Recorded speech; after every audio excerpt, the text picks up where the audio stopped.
Здравейте, приятели! Здравейте и от мен, Георги съм аз. Аз съм Вадим, ние сме, как беше, Hunters? Ловци на рецепти.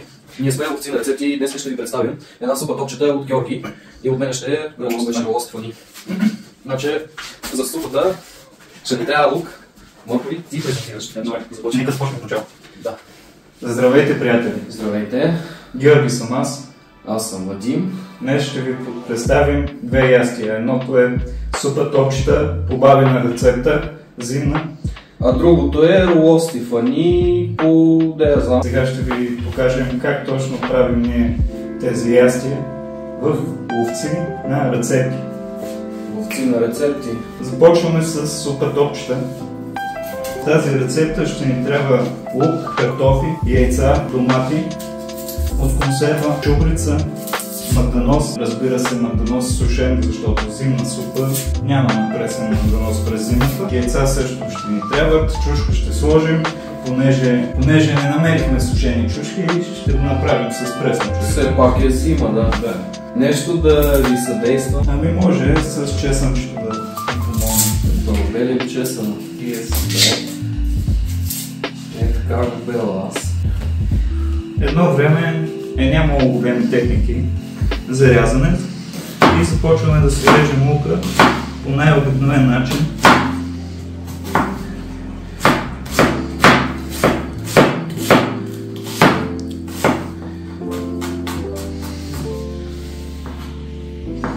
Малко по-наедро се реже.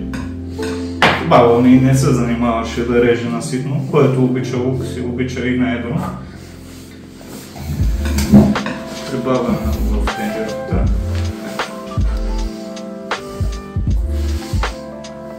Чесънче. Смачкваме го с ножа и го накъсваме.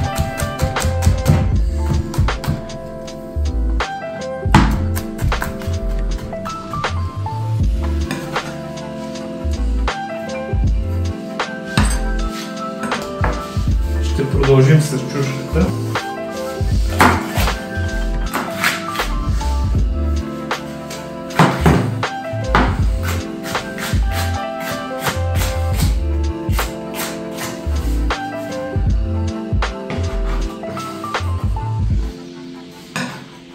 Едно време много обичат баба да ми готви супи и все още обожавам супички.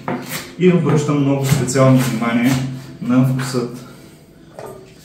Ето нарязани. Лук, чушка и чесънче.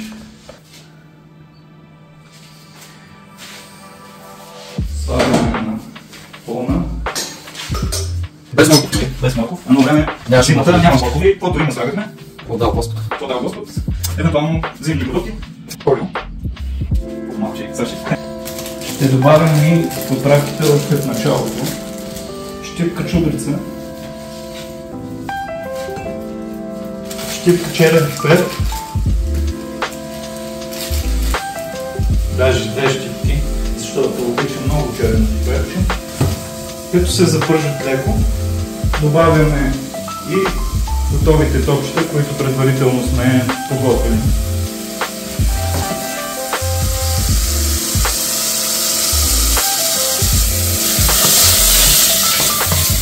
Спържваме зеленчука, малко сълчица, за да може да изпуснат соковете. Едно време имаше само хималайска сол. Малко имаме, но все пак сме модерни свят и може да си набавим всичко. Хем автентично, хем модерно. Да. Само при нас ловците на рецепти. Нека пуснем аспирация да бъде. Да кажем много шум. Да, добре си.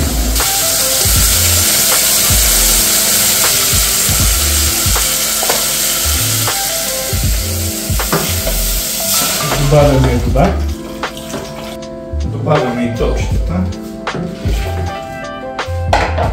До тук добре, като заври ще добавим после и домат и до готовност чакаме. Започваме с ролото Фани, което си извиваме хубаво ръцете. Взимаме нашата кайма, тук има 400 грама. и някакъв съд, който ще бъркате. Слагаме малко солчица, черен пипер, На масата. На масата зад салфетките. На масата. зад салфетките. Слагаме малко черния пипер и ще сложим малко чубичка. Също така, за каймата ще ни трябва едно яйце на спойка. Слагаме яйцето вътре. Тук имаме хлебче, което ще му махнем кората и ще използваме само меката част. Горе-долу 50-60 грама хлябче в малко водичка и го накисваме. А защо се добавя хляб към рулото? За спойка. Може да се използват галета, но в момента ползваме това, което имаме. Да, изстисквате го хубаво. Ако го киснете с мляко, става по-вкусно. И почваме сега да го умесваме. Хубаво да го бъркаме, за да стане еднородна маса. Бъркаме хубаво. Малко така го отбиваме все едно, да му изкараме въздуха.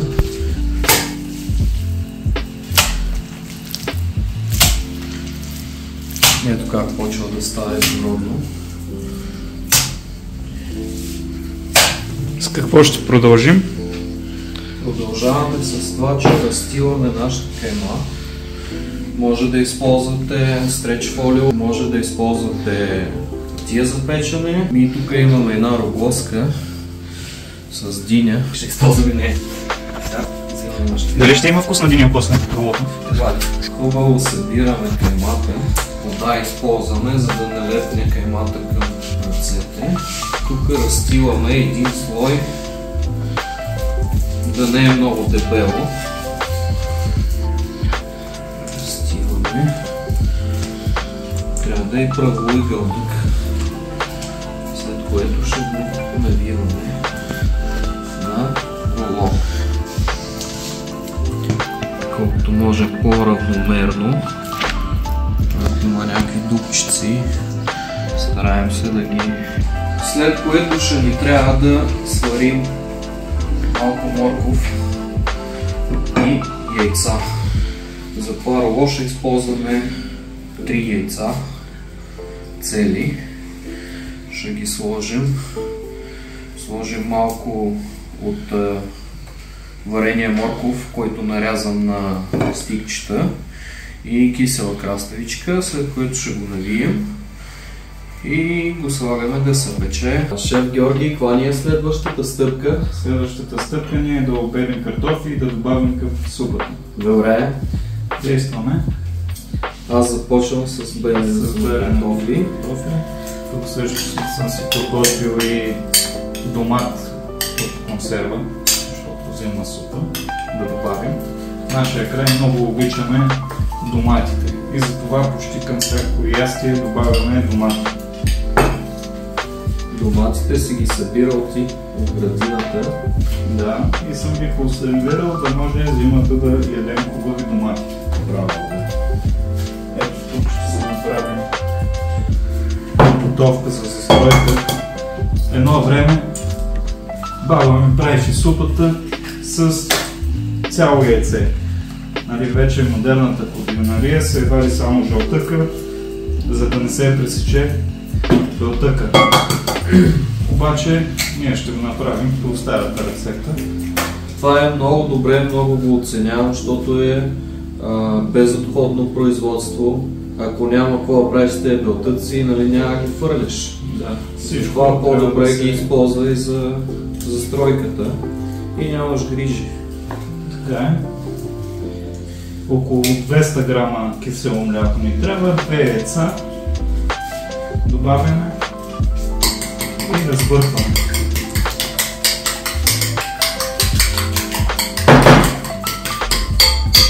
Слушайте, не се получава, това ще вземем грижа. Как ще ги режем картофките? Има един метод, който картофите с ножа се чупят. И изглежда естетически.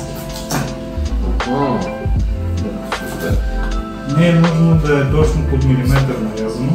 Половината леко на пюре, половината ще има текстура и това според мен ще е много интересно. Да. Ето така се шупат картофите. И сега добавям картофите. Ето. О, изглежда страхотно. Ще добавим в момента и томата. Нашия любим томат. Така. Доливаме малко вода, защото изгря и оставяме да къкри до готовност. Супичката е почти готова. Трябва ти около 5 минути още. Здравейте, приятели! Продължаваме с роло Стефани. Ще помогна на Вадим да набере моркови. Мерси, брат. Ще използваме този съд за варение. Защото няма съд, да не са пъти, защото не сме няма проблем. Всичко вече трябва да сме нестандартни в готвенето и когато няма как да има точен трябва съд. да го импровизираме, да го измислим по някакъв начин, за да свършим работа. Разбира се. Домашни кисели краставички, лично аз съм ги произвеждал, напълно био. Предполагаме, че ще стане много вкусно с тях, защото в днешно време биоземеделието е доста, как да кажем, доста голяма рядкост в днешно време. Дефицит на биопродукти. Затова реших да направя младо производство биозеленчуци. Ето на такива стипчета горе-долу нарязваме моркова. През това време аз ще добавя и филето към супичката.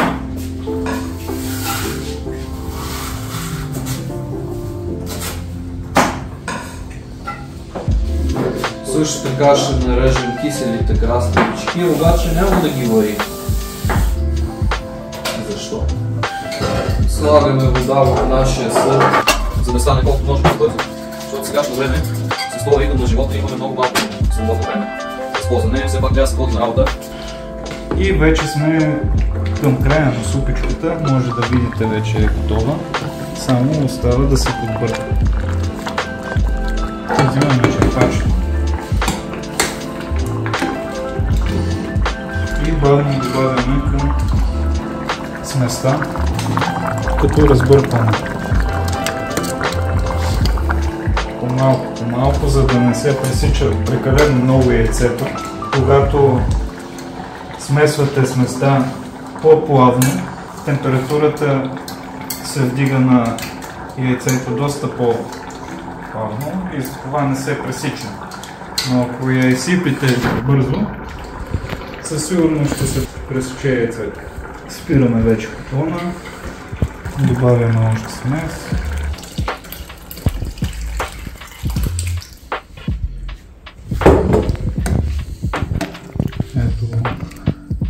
Готовия резултат.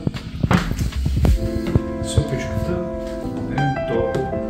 След малко ще я видите и в пъдичка. Продължаваме нататък с роло Стефани. Така почваме да белим яйца.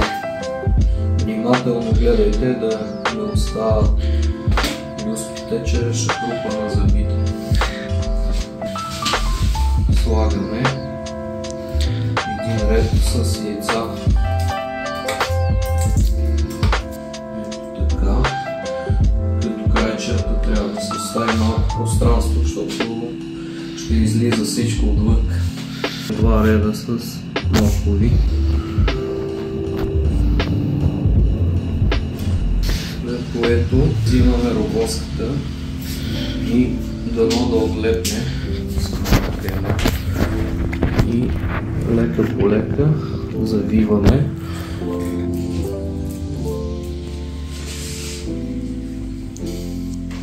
И хвърляме нашето страхотно роло. Сега бели малко картофи за нашето. Защо ги бели? Може да ги извиним хубаво и да ги нарежем на дневната. Можеше. Вече спочнем. Вече ги бели. Добре. Правим гарнитурата за нашето роло. Почваме с картофа. Тук си може. Режем на шайбички. По-тънки. Слагаме. Където имаме свободно пространство.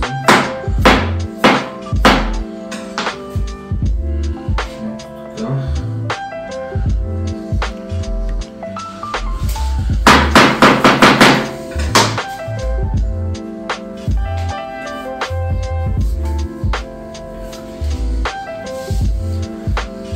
И малко кръпките печурки. Ще ги режем. Ето така. Ето това трябва да стане на 220 градуса. Запичаме за половин час. Здорово, Стефани.